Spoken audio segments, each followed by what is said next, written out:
Obviously, I'm tremendously pleased at the outcome from the hearing. I am very grateful to all those who came, some from great distances, to support this cause. I have truly been overwhelmed by the reaction to this, and I have told people that I feel, if you have seen the posters or the pictures of the little surfer on the big wave as he's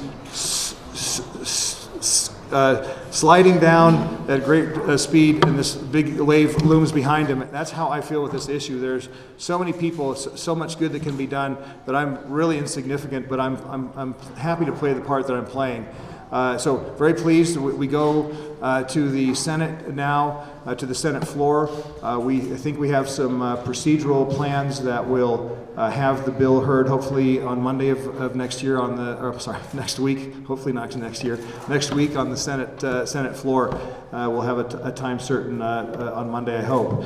So it seems like I've done a lot of press lately and kind of told my story. So I'm just going to go ahead and let people ask the questions that they want asked.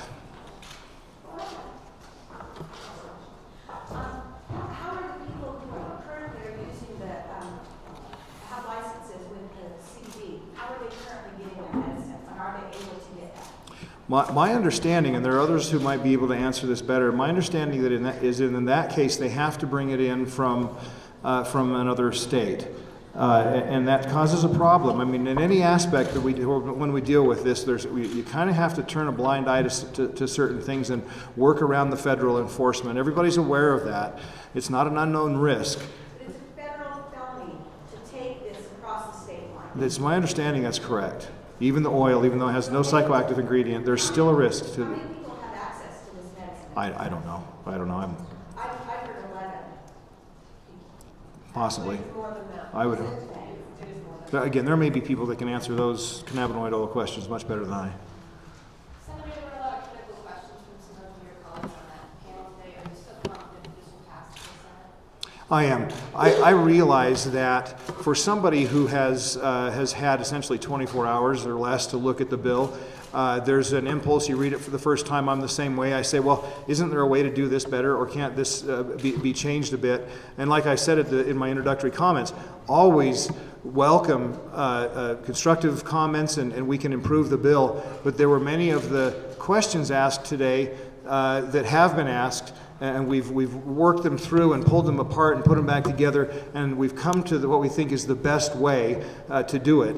And so again, some of the questions about why can't we get it from out of state? Well, we've definitely looked into that. We've run that lead down as far as we can, and that's not a possibility. So some of these questions, it's just a matter for me to educate those who have those concerns and walk through the issues with them the same way that we've walked through the issues with other groups and come to the conclusions we have. It's education, and it's up to me and to others who advocate, and again, many others who have a better understanding of the issue than I.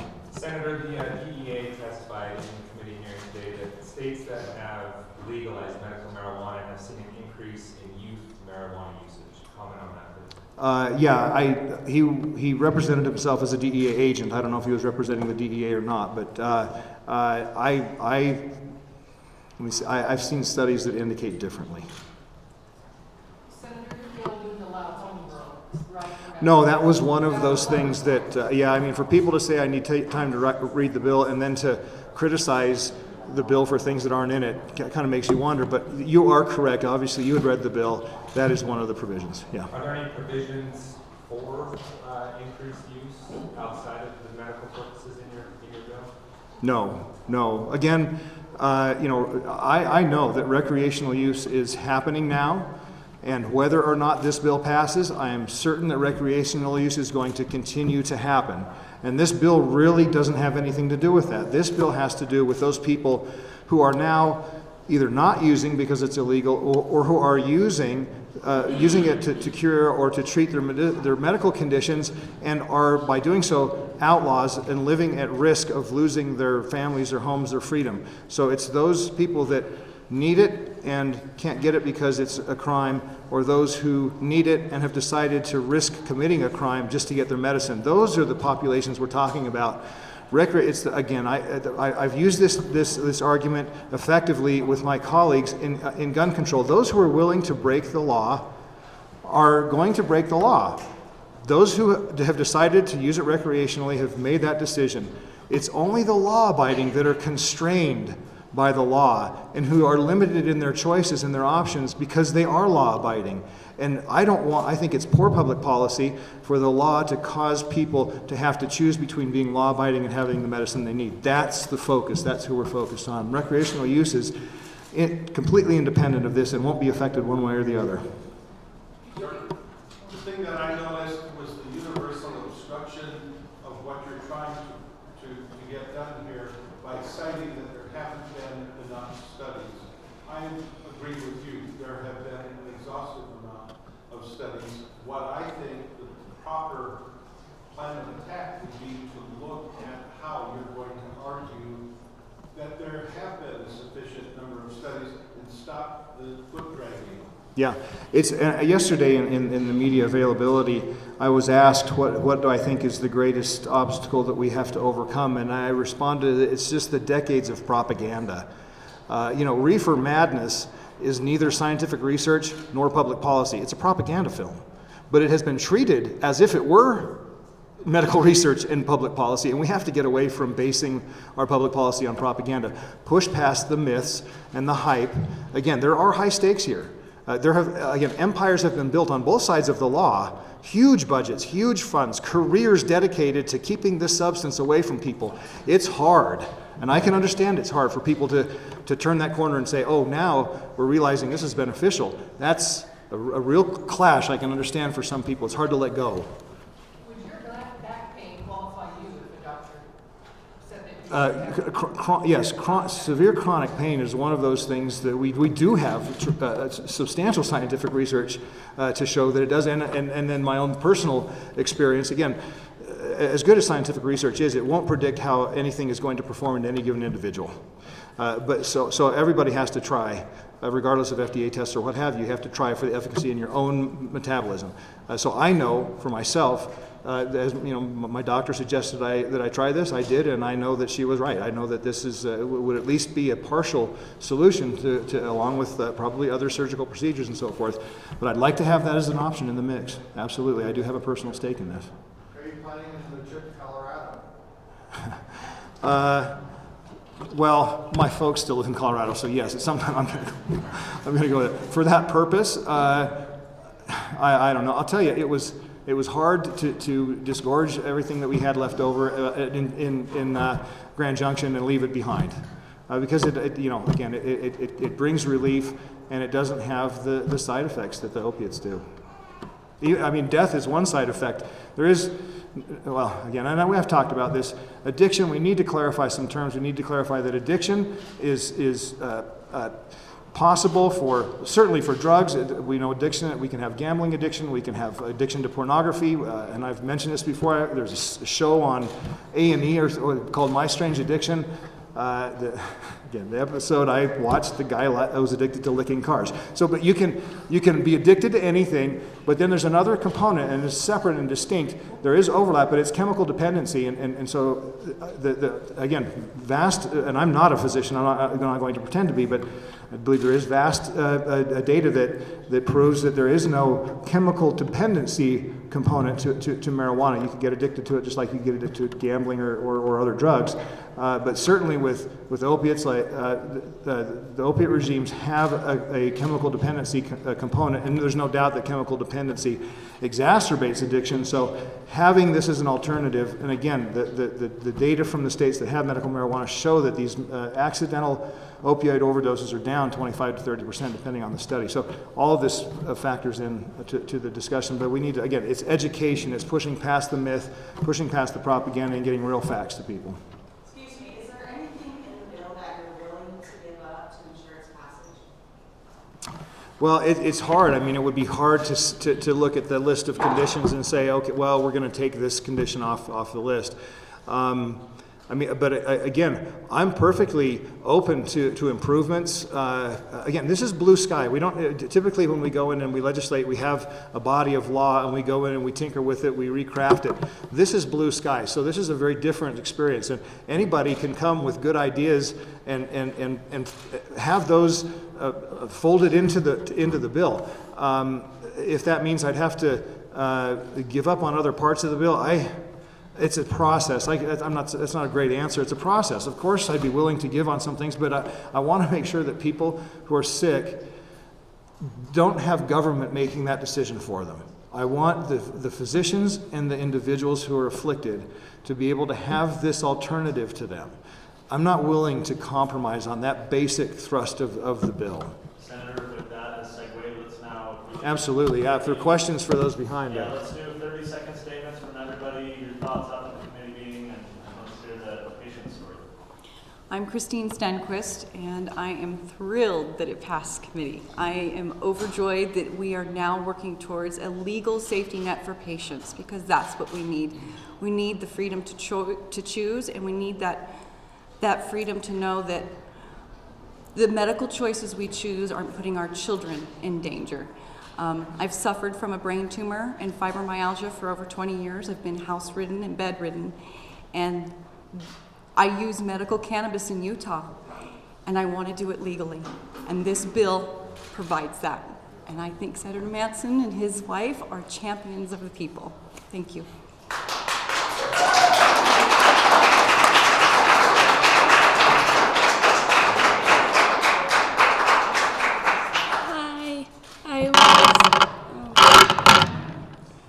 I was just saying to my father that I am so glad that I could be here and do it for the kids who either don't have the guts to come here or doesn't have the money to come here. So, yeah.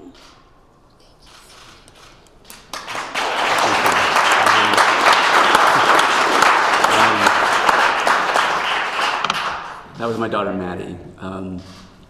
Her Make-A-Wish project was, instead of going to Disneyland or doing something fun that I wanted to do, she decided to have a thank you party and invite the entire community of Orem and Provo so she could make craft kits for primary children's patients. So she made like 4,000 craft kits with almost 1,500 people who came together last year for her 15th birthday party. This is a girl that really, truly has her heart in the right place. I'm thrilled that it made it out of committee. I'm really excited to be able to talk with anybody who wants to talk with me, legislators, senators.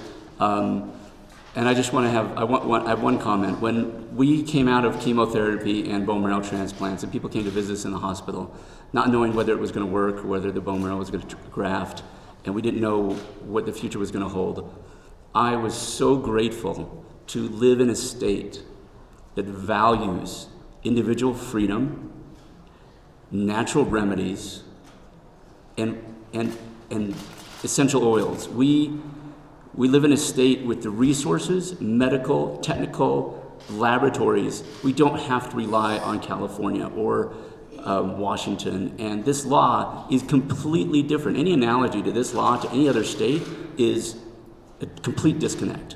We are not able to go take my driver's license over in the state of Utah to be able to go grab some weed and smoke it on the sidewalk. This is for me to give it to my daughter in an oil form to help her with her seizures. We have hundreds of companies, thousands of products that bring in billions of dollars of revenue into this state for products that are not FDA approved, for claims that if you've talked to anybody at Young Living Oil, doTERRA, Nu Skin, USANA, Forever Green, Unicity, they believe in their products and there are no FDA claims. I want the same freedom to do the same thing. And so to those who say that there's no medical research, there's no medical claims, I challenge you to say, why can we as a state support billions of dollars in an industry? If you go to any place in the country and look at the supplement bottles, they're made in Utah. We lead the nation in natural remedies and supplements and essential oils. Why can we not do that here? Don't restrict me as a parent to be able to do the research, get the technology, and deliver the medicine to my child to save her life. And this is the perfect place to do it. And I'm eager to see this pass and to move forward and to use our resources to make it happen. Thank you very much.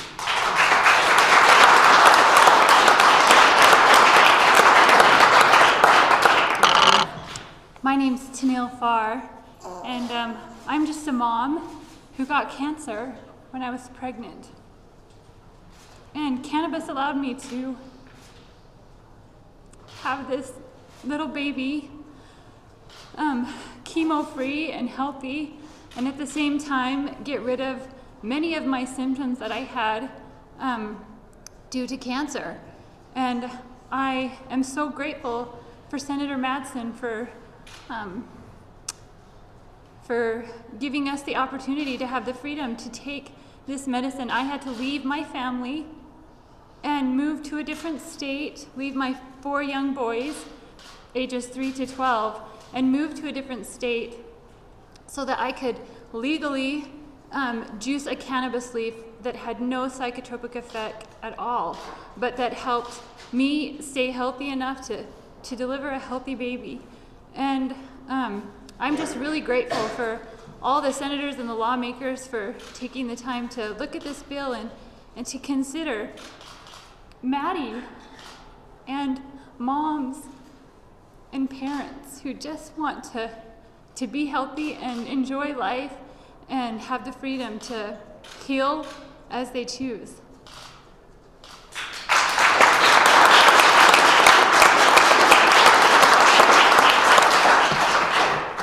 My name is David Doddridge, and I'm a former narcotics detective, Los Angeles Police Department, and elite speaker. And I'm just tired of the drug cartels and the criminal gangs deciding who is going to get marijuana around here, and having police departments arrest those people and put them in jail that they push it on because they happen to need it because of their condition. This bill is a safe, sane, and sensible approach to the whole medical marijuana situation in this country, and I'm glad it's passed the committee.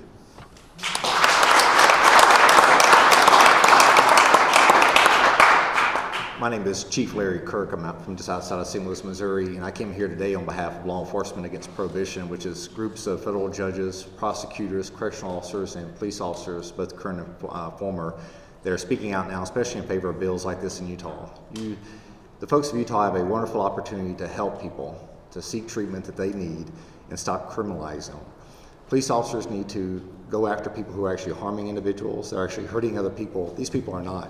What you're doing is that you're taking patients, our brothers and sisters that want to alleviate pain and suffering, and you're turning them into criminals. You're making them turn to an illicit, black market to obtain what they need for medical benefits. And it's time that we need to quit doing that in this country. It's 2015. Other law enforcement officers who I respect will continue to tell lies, myths, and misinformation to continue a lot of the things that we've been doing over the last 70 years, 80 years since the 1930s, and we need to quit that. So with 20 years of law enforcement experience now, in the last 2 years, I've decided to come out publicly to speak for officers who are afraid to, and start saying that we've been misinformed, we don't know things that we should have been knowing. And again, as a police officer for 15, 16 years, I had no idea about medical marijuana or cannabis at all. And realize now when I look at the faces of sons and daughters, I look at the faces of people who have come back from wars, a gentleman who's over 60 that was a former head of the Veterans of Foreign Affairs. They're now coming out for this. And again, you got people like behind me. Look at the people behind me. Are these criminals? Are these people who you really want getting arrested, that you want police officers spending time booking into the court system, into the jails? And it's not. I don't think anyone in Utah can look at these people and say that to themselves. So I hope that each one of you will go to your state legislature and beg them for us to quit criminalizing people. Let's quit punishing people who we could actually be helping. Thank you.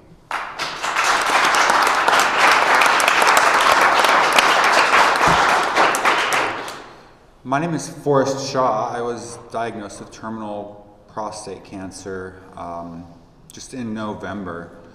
I've tried the medical marijuana a few times, and it's really helpful.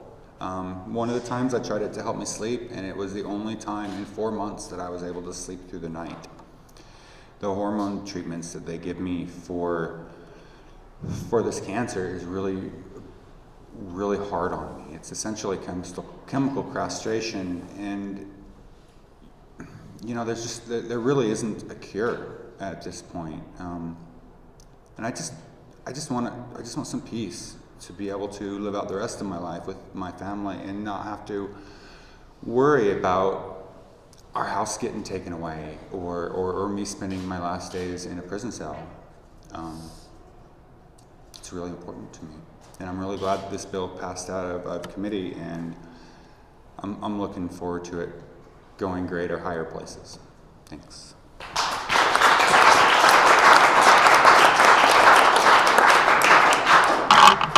My name is Mike Wilson. I have a daughter, 16 years old, who has glioblastoma multiforme, and I'm also an emergency physician. I'm grateful for this for the opportunity to come up and talk before the Senate committee, and I'm thankful for Senator Madsen and the efforts that have gone in to making this happen. In our plan over the next 3 months was, we've just been talking. Okay, we're going to get another MRI in April. If it shows that the tumor is not continuing to shrink, what do we do? What's our next step? Do we do another round of radiation therapy that's not shown to help, or do we get an address in Mesquite and live there for a few months and seek that access? And so I'm so excited that this is a possibility, that I can stay here in Utah and that my daughter can continue school with her friends at home, and that we can have this opportunity and this option. I know I don't look excited. This is not a very comfortable position for me to be in, but I'm very grateful and excited for the opportunity going forward. So thank you.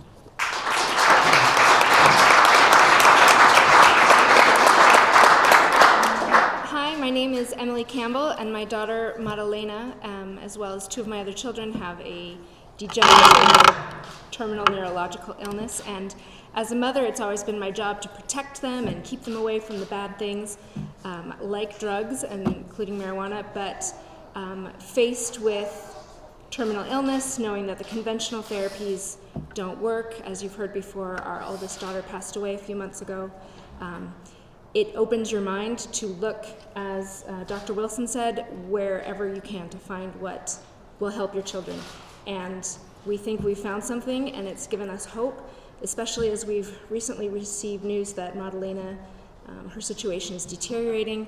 This is the only thing that has given us hope and allowed us to go forward with some positivity. So I'm very grateful for this bill. I'm grateful that it passed this section. Thanks.